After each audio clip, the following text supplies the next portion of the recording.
And we're back, AdventureBlur here. So, a while back I was at my local game store and I came across this game called Song of the Deep. I remember seeing it when it first came out a few years back, but I haven't heard anything since. Not a review, nothing. Then I realized it was an Insomniac game. I was playing through and watching videos on different Insomniac games titles at the time, mostly Ratchet & Clank and the original Spyro trilogy, but I had no idea the Song of the Deep was made by them. Even though I knew very little about the game, I decided to pick it up and try it. As you can tell by the title of this video, I am very glad I did. This game is something truly special that no one talks about. I feel like this needs to change, so I'm going to try my best to explain why Song of the Deep is truly a forgotten masterpiece. Let's get started. You can't talk about Song of the Deep without talking about the story, so I feel like it's best to start there. I think everyone should go through the game without knowing any spoilers, so I'll just go over the very beginning of the game. The story of the game revolves around Marin. Marin is a young girl that loves her father's stories. Her father is a fisherman, so he always tells her about the wondrous world beneath the sea, that's full of vast amount of different creatures and inhabitants. Marin, though questioning how true these stories are, loves them regardless. One day her father went out to the sea to fish and never returned. Marin tried to wait for him, but soon realized he could be hurt or worse. So she decided to find him. Marin built a simple submarine to traverse the ocean floor and find her father. And she soon learns that the stories her father told her were true. All of it. What makes the story work is how it's handled. Instead of just having cutscenes, the story is narrated almost like how a book is, with the picturesque scenes and a narrator. The narrator does an outstanding job of telling you Marin's story. The story isn't neglected to cutscenes either, but instead Marin's story is narrated while you play the game. This is just one of the many ways the game pulls you in. The story is handled very well, and pulls on your heartstrings quite a bit as time goes on. It makes you feel for Marin and the world around her, and gives you a sense of wonder that few games give you. It honestly reminds me of a Pixar movie. The game is a Metroidvania game, so being that means it takes a lot of cues from Metroid, and one of the ways it does it is by not flat out explaining things. Normally it will show you hints or explain things to the world before revealing it completely. The narration normally will explain things in the end, but not always. There are times in the game where you'll find areas that aren't needed for the story, but still feel important and will have their own story. Another way it is similar to other games in the Metroidvania vein is by the infamous backtracking that the genre is known for. In most games of its kind, backtracking can get very annoying very fast. You'll get excited to finally get a new weapon, just to realize they can only use it on the other side of the world. Song of the Deep keeps the backtracking that the genre is known for, but makes it so it's never tedious. It gives you portals throughout the game that help you go from one area to the other easily. And the world is the perfect size, large enough to feel vast, but not so huge that it takes forever to get from one area to the other. During the game, you'll have to go back to different parts of the map, but it's almost always easy to figure out ways there. You can either go back the way you came and find new discoveries during the journey, use the portals to get very close to where you need to be, or go a completely new route. It has a perfect balance for all of it. You navigate throughout the game in Marin's submarine, the SS Ernin, so controlling that has to be good. And it is. I'm playing on the PlayStation 4, so this part might be different depending on the system. But for me, the controls for the game are unbelievably smooth, and makes traversing the world a breeze. The button layout is simple yet effective, and allows you to change weapons on the fly without having to completely stop the game.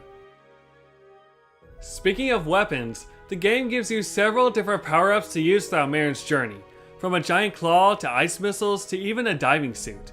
Each item can be used in several different ways, and make sure that you'll almost always find a new way to use them when you return to a previous part of the world. You can also upgrade the items you find throughout the game by talking to a hermit crab that you'll find near many of the time spots. Time spots are the save points of the game, and they're both fairly common and kind of hard to find, which is a great balance in a game like this. Of course, you use the items to fight the many enemies you come across throughout the game, and the game has a decent amount of variety. Some of the enemies can be a good challenge, while others are just fun to fight.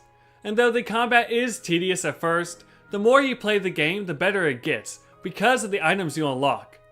Now, there are moments where the enemies keep coming non-stop, to the point where you get overwhelmed, but that's just simply because of the genre of the game. Metroid Prime is beloved, but it has a ton of moments similar to this, so it's a minor complaint, but not one that Insomniac Games could help. Each item is also used in different puzzle mechanics. The puzzles are actually a part of one of my few complaints with the game. The puzzles are really creative, and when they work unbelievably well. But when they don't, which is rare, they are a pain. A good example of this is the mine. During the game, you'll come across barriers that can only be destroyed by these mines, and the only way to move the mine is to grab the chain it's connected to and swim over to the barrier. Sounds simple, right? It isn't. If the mine touches anything, an enemy, a wall, you, water, it explodes. Sometimes the barrier is so small that you have to make sure the mine hits just right, which takes several tries. Other times, it's very straightforward. You can get it on your first try. The best word to describe it is gimmicky. Like I said before, issues like this are a rarity in this game, but that doesn't mean that they're non-existent. An example of a good puzzle in the game are the light puzzles you find later on, where you have to direct light into an orb in order to open doors. How the light shines down and is able to reflect like that in the ocean is beyond me, but it's still a great puzzle mechanic that shows up occasionally throughout the game. Lastly, I want to talk about the music. And man, the music! Jonathan Wandag did an amazing job creating the music for the game. The music completely encapsulates the feeling of wonder and isolation that Marin feels throughout the journey, and complements the narration perfectly. When you first put in the game and hear that title theme, you'll know right away this game is something special. And I'm not kidding when I say that the title theme is one of my favorite themes from any soundtrack ever. It's just that good. After all of this, you can see why this game is amazing, but why was it never talked about? My best guess as to why stems from the time it was released.